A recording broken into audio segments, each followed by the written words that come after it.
Hello hello hello.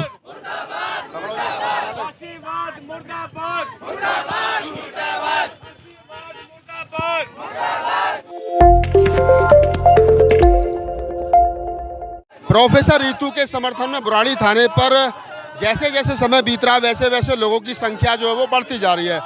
पूरी दिल्ली और NCR के लोग यहाँ पहुँच रहे हैं और अंदर अभी अभी पुलिस के आला अधिकारी जो वो पहुँचे हैं और पुलिस भी कहीं ना कहीं अपने आला अधिकारियों के साथ में मीटिंग करके इस समस्या जो उनके सामने खड़ी है, जो प्रोफेसर रितु जिस प्रकार से यहाँ न्याय की मांग को लेकर के अडिग है, वो भी कहीं ना कहीं इससे निजात पाना चाहते हैं। लेकिन पुलिस के ऊपर दबाव है। हाई कोर्ट ने 2 दिन पहले ये कहा था रितु के प्रोटेस्ट को लेकर के कि आप जो है वो किसी को आंदोलन करने से नहीं रोक सकते हैं, क्योंकि ये संविधान के आर्टिकल 19 में उनका फंडामेंटल राइट है।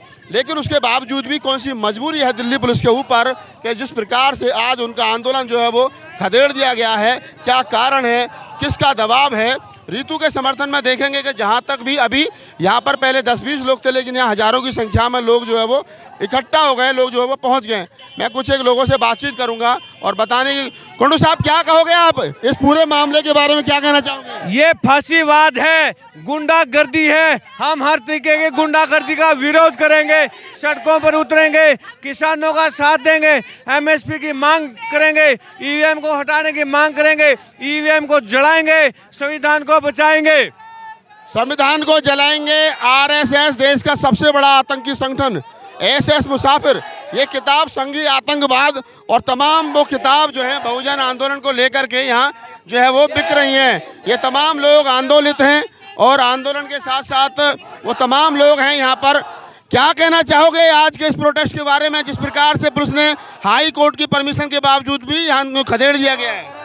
देखिए, इतनी शर्म की बात है कि हाई कोर्ट का ऑर्डर होने के बाद भी हमें परमिशन नहीं दी गई और इतनी बदसलूकी औरतों के साथ, लेडीजों के साथ, महिलाओं के साथ कि उनको सड़क पर खींचा जा रहा है और उनके साथ बदतमीजी की जा रही है। आज महिला, किसान सभी लोग परेशान हैं और देखिए यहाँ पर बुराड़ी थाने पर हमें लेकर आया गया है, जबरदस्ती लेकर आया गया है। कल भी हमारे साथ यही सुलूक हुआ था, हमें वहाँ ले जाया गया था कापा-सेड़ा बॉर्डर। न ही हमें पानी को पूछा गया, न ही किसी चीज को।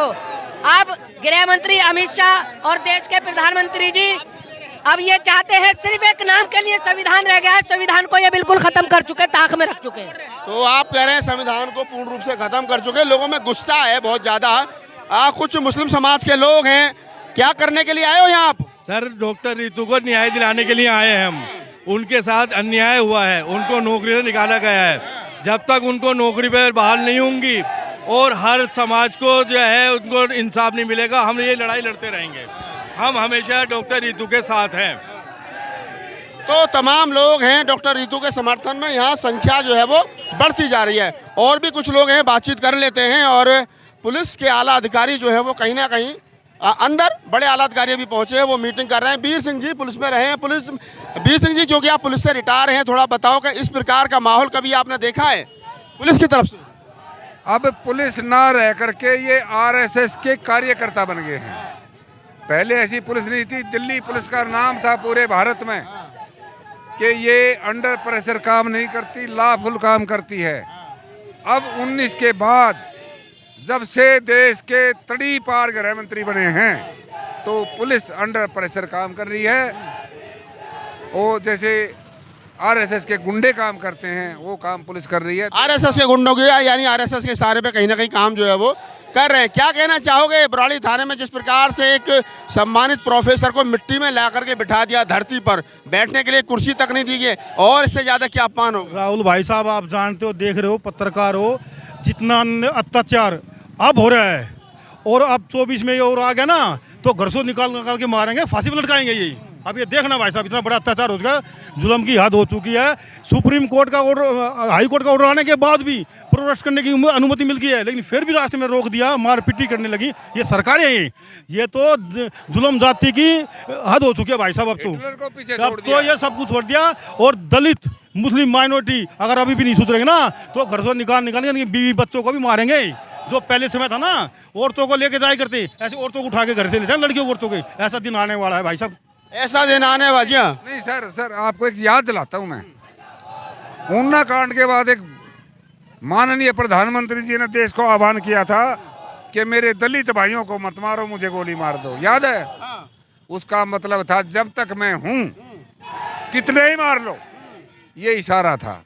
मतलब पुलिस जो है वो इशारे में, प्रधानमंत्री जी इशारे में कह रहे थे कि मेरे दलित भाइयों को मत मारो, चाहे मुझे मार लो। इसका मतलब ये है कि पुलिस कहीं ना, प्रधानमंत्री इनडायरेक्ट वे में ये कहने की कोशिश कर रहे थे कि आप जब तक मैं हूँ तब तक लोगों को, दलितों को जितना सताना है उतना सताओ।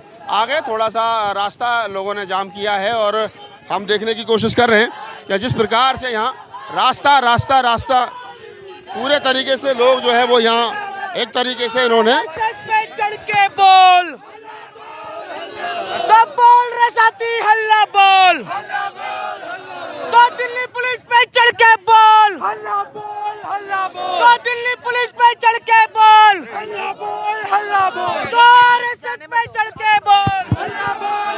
तो तमाम लोग हैं जो पुलिस का इशारा एक साइड में करने की कोशिश जो है वो पुलिस कर रही है और ये बताने की कोशिश की जा रही है कि सभी लोग, महमूद प्राचा जो है वो सीनियर एडवोकेट हैं सुप्रीम कोर्ट के, वो आ गए। प्राचा साहब क्या कह रहे हैं? पहले पीछे हटो सब, मैं क्या कह रहा हूँ, पीछे हटो सब, पहले पीछे। तो प्राचा साहब को जिम्मेदारी दी गई है कि वो लोग जो है वो कहीं इनको साइड में करें। तो प्राचा साहब लोगों से अपील कर रहे हैं, आंदोलनकारियों से अपील कर रहे हैं कि पीछे थोड़ा सा हो जाइए ताकि थाने की कार्रवाई में कोई दिक्कत जो है वो ना आए। मैं कोशिश करूंगा कि महमूद प्राचा साहब से भी बात की जाए और जो है वो प्रोफेसर रितु और तमाम लोग जो है वो लोगों से रास्ता बनवाने की अपील कर रहे हैं कि रास्ता जो है वो बनाया जाए। लोगों की संख्या बढ़ती जा रही है, आंदोलनकारियों की संख्या जो है वो बढ़ती जा रही है। पुलिस के तमाम आला अधिकारी जो है वो आए थे, उनसे क्या गुफ्तगू हुई है, क्या मीटिंग हुई है ये नहीं पता, लेकिन इतना तो तय है कि कमिश्नर लेवल के अधिकारी जो है यहाँ पहुँचे हैं और वो लोग जो है यहाँ से अभी रवाना हुए हैं। क्या आदेश है क्या आदेश नहीं है, प्रोफेसर रितु आंदोलन को लीड कर रही हैं और महमूद प्राचा जिनको जिम्मेदारी लगाई गई है कि वो किसी भी प्रकार से इस भीड़ को कंट्रोल करें और जो है एक तरफ जो है वो करें। तो ये फिर एक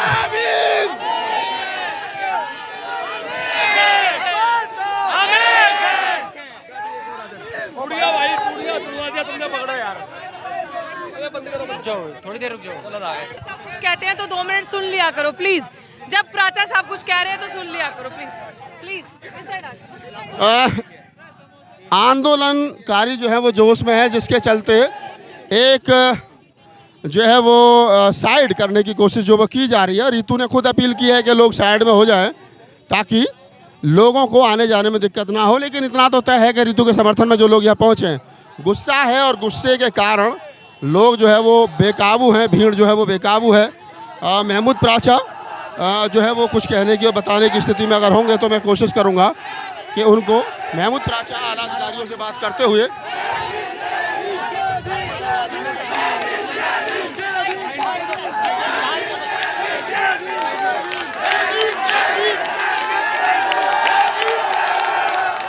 ये प्रोफेसर रितु का जलवा। थाना बुराड़ी थाने पर जिस प्रकार से तमाम आंदोलनकारियों ने थाने के दरवाजे का घेराव कर लिया है और यहाँ पर संख्या बढ़ती हुई हर प्रकार से बुराड़ी थाने के दरवाजे पर एक तरीके से कैप्चर जो है वो कर लिया है और आंदोलनकारी कहीं ना कहीं अपने तरीके से पूरे आंदोलन को चला रहे हैं। और इस पूरे आंदोलन में एक सबसे बड़ी बात है कि आंदोलनकारी खुद इसका नेतृत्व जो है वो कर रहे हैं।